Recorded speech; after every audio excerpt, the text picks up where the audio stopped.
When a video game studio tells you that their game is amazing and that you just can't see how good it is, moreover, people are running a negative publicity campaign against it. Just 2 weeks before the game is released, and they won't even let you try it or access the game. Well, that's a sign that something strange is going on. In today's video, we're going to talk about one of the most notable releases of June. And it's not just notable because of the number of people working on the game, but also because of the game's producer, and because of all the controversy that has been arising related to Rockstar. And I put that in quotes because they didn't actually say the problem was with Rockstar, but they implied it. The game I'm talking about is MindsEye, a title that comes with a very strong, very varied but questionable proposal, and a game around which more than curious things are happening, including accusations of sabotage. Yes, the game hasn't even been released yet, and it seems like it's already being sabotaged.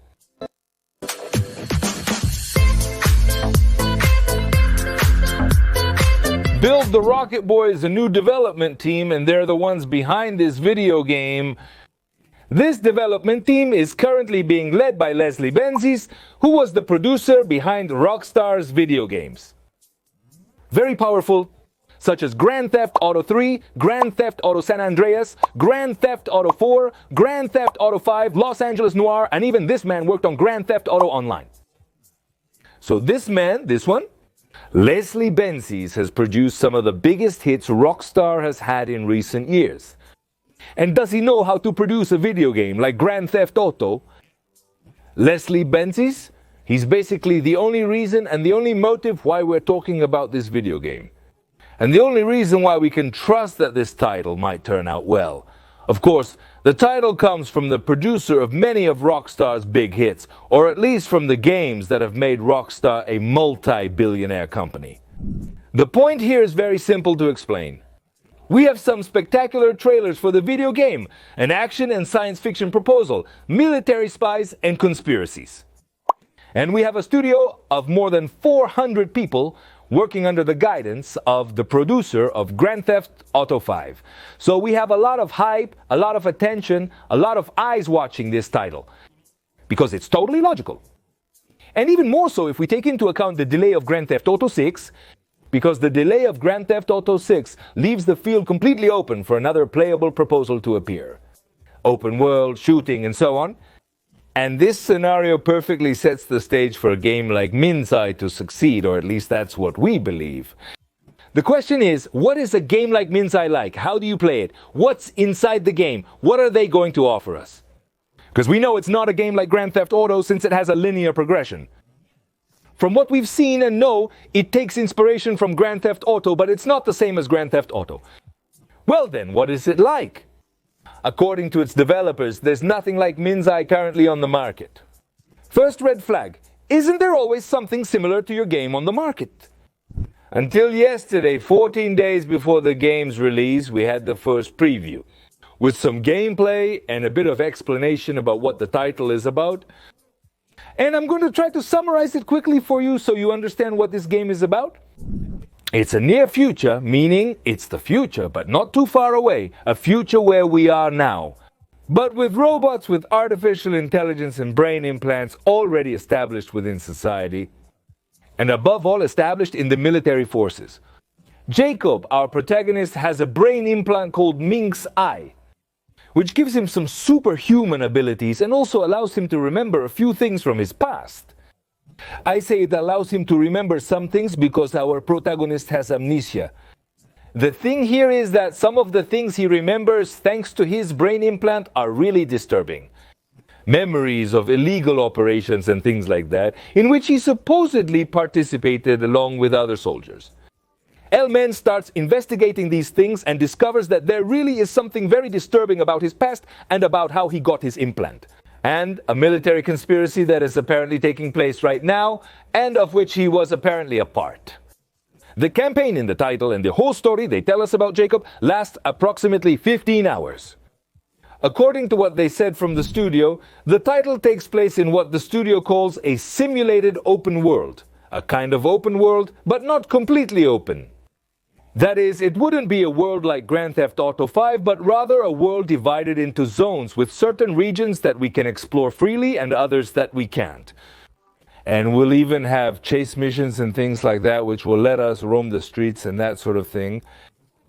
But we don't really know what level of freedom we'll actually have in this so-called simulated open world. Essentially, MindsEye is played by shooting. And in fact, we could find many similarities between the gameplay of Grand Theft Auto 5 and the gameplay we're seeing right now. The game features cover mechanics, a weapon wheel menu, and a camera system reminiscent of Grand Theft Auto 5 and Grand Theft Auto Online. The game's combat is reminiscent of Grand Theft Auto, which makes sense considering it comes from the producer of many Grand Theft Auto games. And I think we're fine with that. Besides weapons, we're also going to have access to functions of our brain implant that allow us certain technological features. We'll also be able to control drones and other gadgets. Some things might remind us of Overwatch at times, or even certain missions they showed us are very Overwatch-like.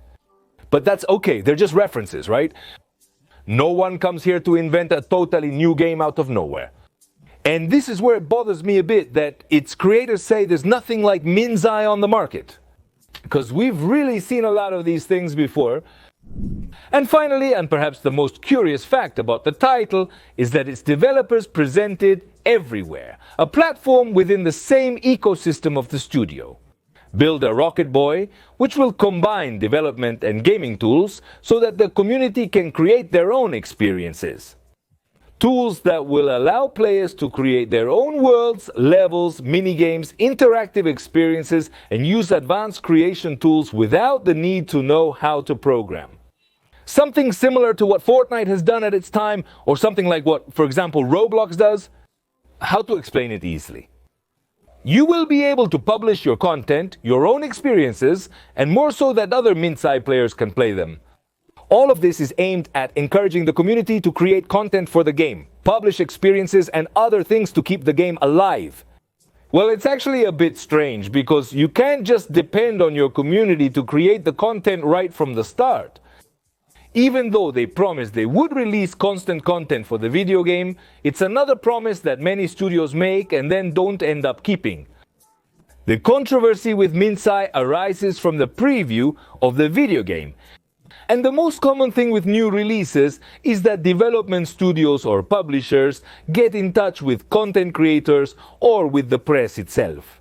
And they send them game keys or early access so that we or the press can try the video game and know what it's about. This is the most common thing and has been happening for decades in the video game industry. Well, this happens as long as the studio or the publisher is really sure that their game is good and that the press or content creators are going to give a good impression of the title, or at least an impression favorable. In the United States, Build a Rocket Boy cited several content creators, influencers, and press in a preview of the video game. The thing is, this preview wasn't about inviting them to play the title or sending them a key so they could try it out, but rather, it was a kind of Google Meet meeting in which the studio showed several content creators. A pre-recorded gameplay that was supposedly being run in real time. A gameplay that, according to many content creators who were able to see it, has bugs, has errors, and is choppy and incomplete. Besides, it was in low video quality. Logically, many of these creators released their videos with criticism toward MindsEye, the studio, and the game, and saying what they thought, that they couldn't even try the game. That the game didn't look complete or finished, nor did it look good. That's the most common thing, because if they call you to see the video game and end up showing you a presentation and they don't even let you touch it, 14 days before the game is released, your opinion isn't going to be favorable. You already suspect something suspicious is happening, correct? Well, the developers at MindsEye claim that there's a conspiracy against the video game to make sure both the game and the development studio fail. And in a Q&A session on Discord, a user asked the people at the studio if they believe that everyone who reacted negatively to the game was funded by someone. And the studio responded, 100%. It doesn't take much to guess who's behind this.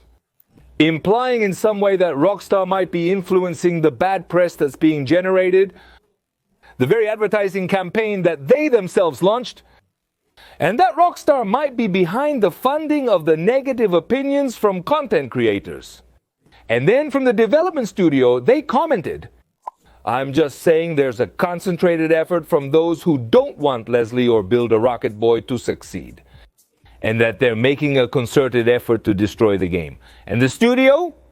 It's pretty easy to see the bots and the repeated responses on any content we post. There are too many red flags.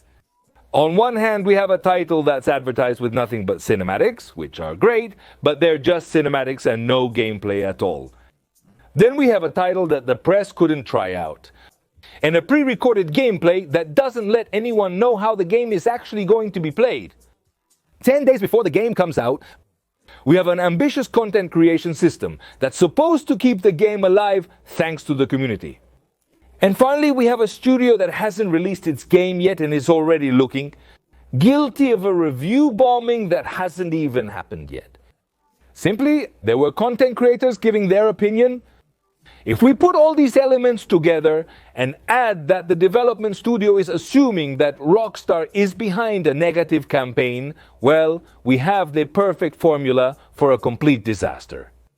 In the June releases video that we released this week here on the channel, I was telling you that I have a lot of reservations about this title because honestly, it looks like a scam. Does it look like The Day Before or something like that? A very ambitious title which tries to cover a lot of gameplay aspects and is presented only with cinematics. And the fact that they're already complaining that there's a negative campaign about the launch smells really bad. The recommendation for now is that if you're interested in the video game, keep watching gameplay, keep getting informed, and don't spend your money until the game is released and we really know how it is. If you would like me to try the game as soon as it launches on day one and bring you my opinion about the title, let me know in the comments. And of course, subscribe to stay up to date with more news, current events, and gossip. Thanks for watching. See you next time. Bye.